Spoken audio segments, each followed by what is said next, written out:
In 1948, in a coastal village called Miranda Creek, 8-year-old Elisa Moreau vanished while picking flowers under a gray sky. At that moment, an intense beam of light surrounded her, and, without anyone understanding what had happened, she simply disappeared. 5 years later, at a military camp in Korea, Jonas Grant, an American soldier, was last seen in his tent. Witnesses reported a bright flash from the sky before he vanished without a trace. Over the decades, similar cases continued to occur worldwide. People of different ages, backgrounds, and cultures were engulfed by mysterious lights, leaving their families shattered and unanswered questions behind. But in 2024, an event changed everything. A comet was spotted, its trajectory pointing directly at Earth. Scientists attempted to destroy it, but it seemed immune to any attack. Humanity prepared for impact, expecting the worst. Yet, instead of colliding, the comet slowed down. When it finally touched the ground at the base of a remote mountain, it revealed an impossible phenomenon. From the ashes of that incandescent light, 4,400 people emerged, exactly as they had been on the day they disappeared. The world watched in disbelief as each of them walked back into reality. They had returned, but something was different. Some displayed inexplicable abilities, others carried secrets that seemed tied to something much greater. No one knew where they had come from. There were no clues as to who or what could be behind it all. But the most pressing question loomed: was the return of these people a miracle or a dark warning about the future of humanity? News of the return of the 4,400 people spread rapidly. Scientists, governments, and military forces mobilized to understand the phenomenon, but no clear answers emerged. The group was taken to a quarantine facility near the mountain base, where medical teams and investigators worked tirelessly. Among the returned were people from different decades and locations.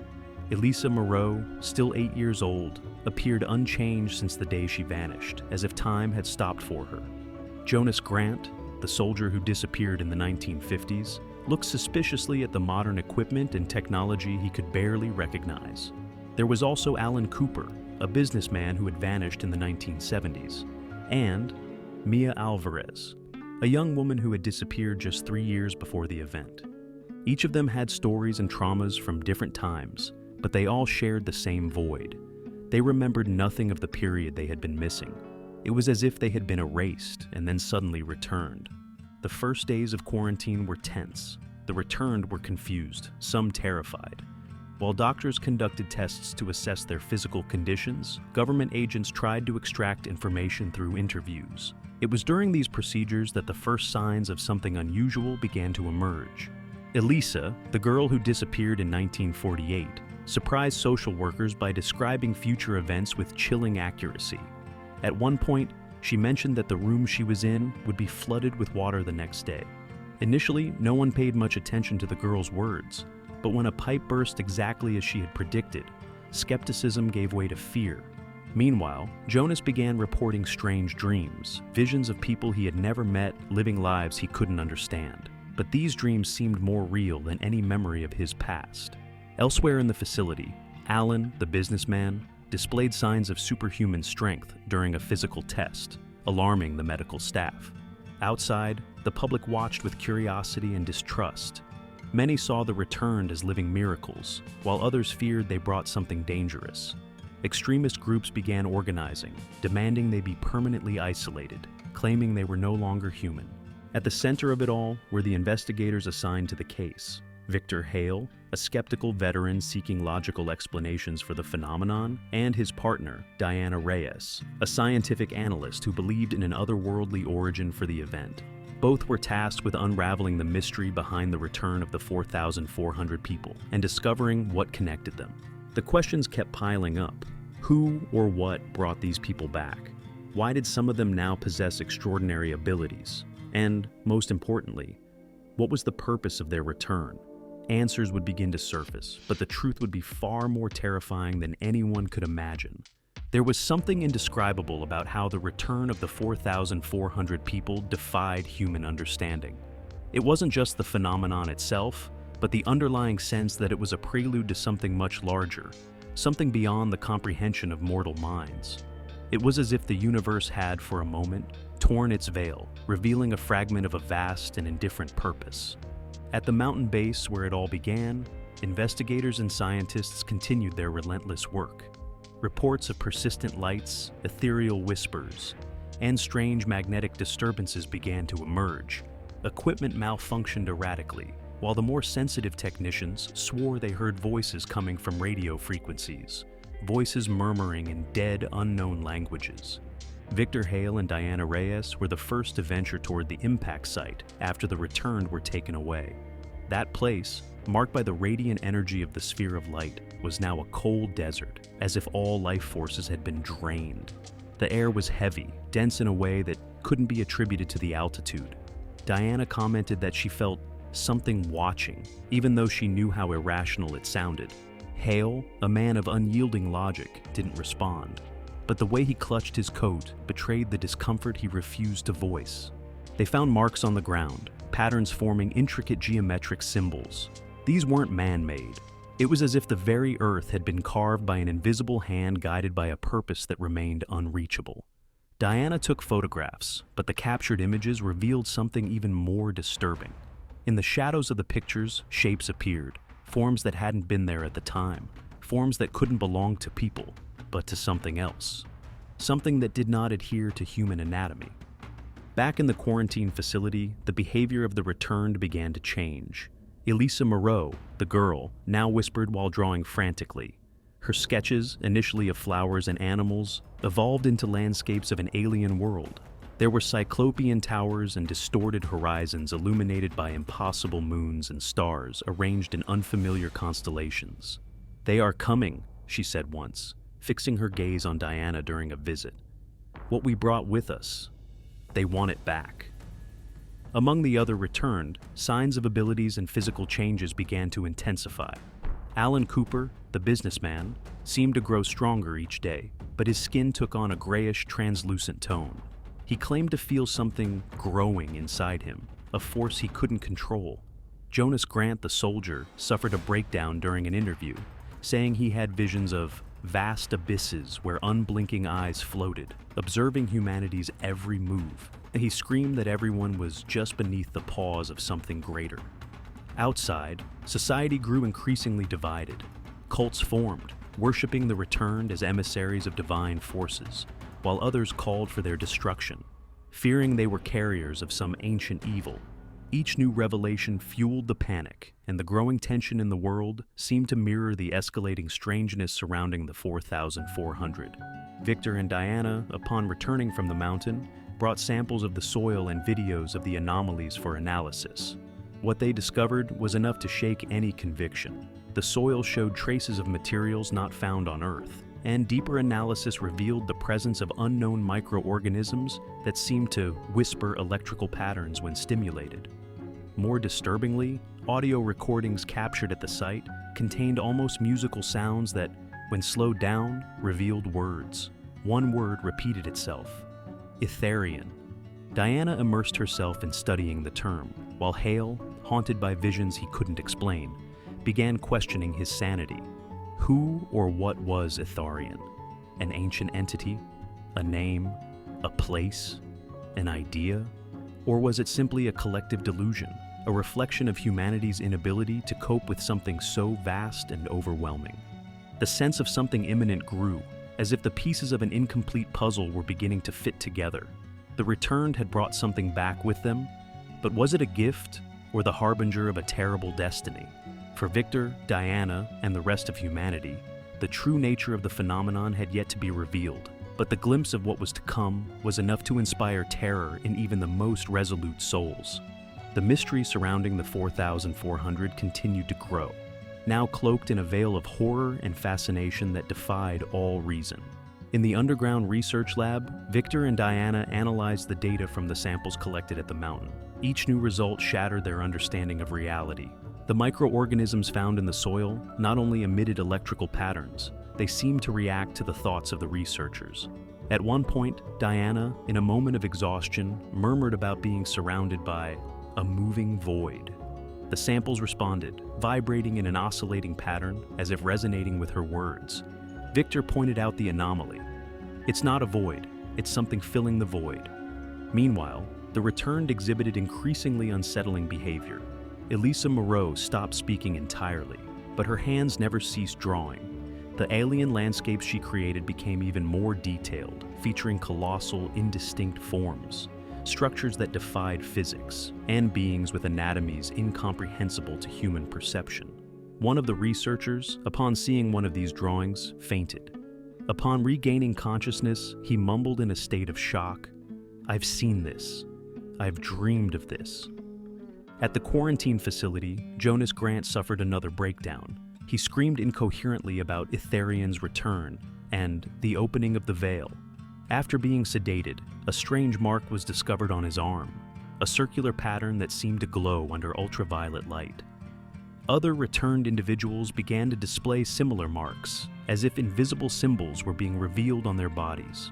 Victor began mapping these patterns and noticed that, when connected, they formed a diagram. But what was it? A language? A map? A warning? He couldn't say, but he felt the connection between these marks and the patterns found in the mountain soil was undeniable. Diana, meanwhile, delved deeper into the term Itharion, which had appeared in audio recordings and the words of some returned. Her research led her to ancient texts, many considered apocryphal or linked to forgotten cults. In a collection of Mesopotamian manuscripts, she found a similar reference. Itharion was described as an eternal watcher, an entity transcending time and space, with unblinking eyes and an incomprehensible purpose. "If this is what they brought back," Diana said, her voice trembling, "then we're facing something far beyond our ability to control, maybe even beyond our capacity to endure." As they investigated, a new event brought even greater terror. Alan Cooper, the businessman, vanished from his containment cell. Security cameras showed him sitting calmly on his bed when the air around him began to ripple like liquid. In an instant, he was gone. At the same time, reports began emerging of a gray-skinned man appearing in different locations around the complex, only to vanish before anyone could approach him. The climax of the dread came that night when Elisa Moreau finally spoke. In an observation room surrounded by scientists and agents, she stopped drawing and looked directly at Diana. Her eyes, once childlike, now seemed ancient, filled with wisdom that didn't belong to a child. "You shouldn't be here," Elisa said, her voice not her own, but something beyond. "The mountain is only the first door, and doors are meant to remain closed." Before anyone could react, the facility's lights failed. In the darkness, strange sounds filled the air, something between the cracking of bones and the murmur of a forgotten tongue. When the lights returned, Elisa was standing, surrounded by drawings that now covered the entire room. They formed a single symbol, the same pattern found on Jonas Grant's skin and in the mountain soil. Victor and Diana grew increasingly aware that the return of the 4400 was not an isolated event, but part of something far greater, something beginning to touch every corner of reality. It wasn't just about the returned, it was about what they had brought, or who had brought them. The feeling that time was running out hung heavy over everyone. Itharion, the entity mentioned, was now more than a mystery. It was becoming a presence, and its arrival, or return, seemed inevitable.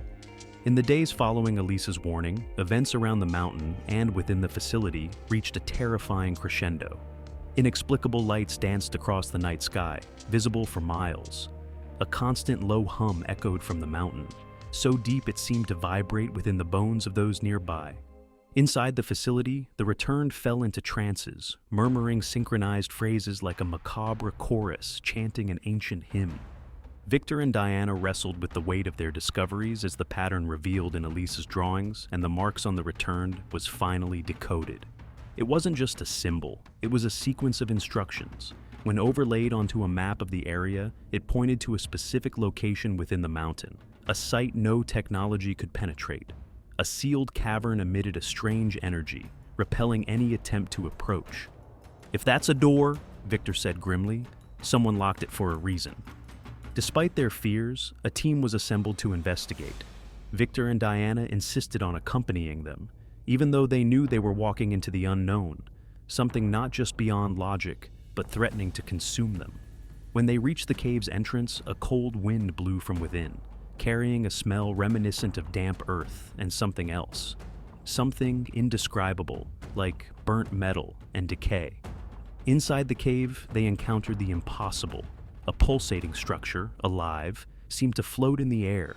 It wasn't made of matter as we know it. It appeared to be sculpted from solid light, its contours shifting and defying definition.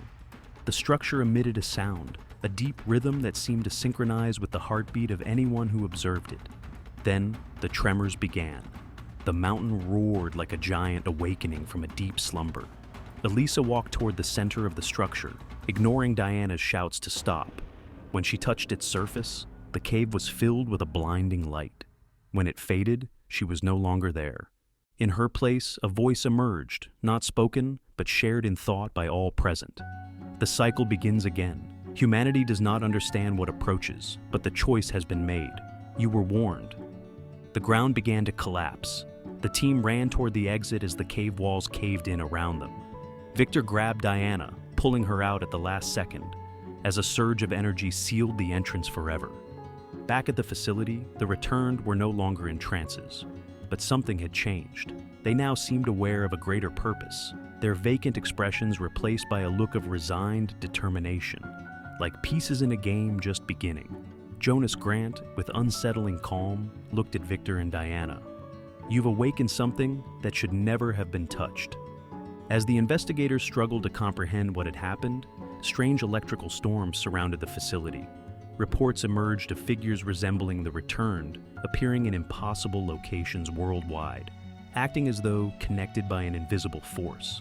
In the end, Victor and Diana sat in the control room, watching the last recorded footage from the cave.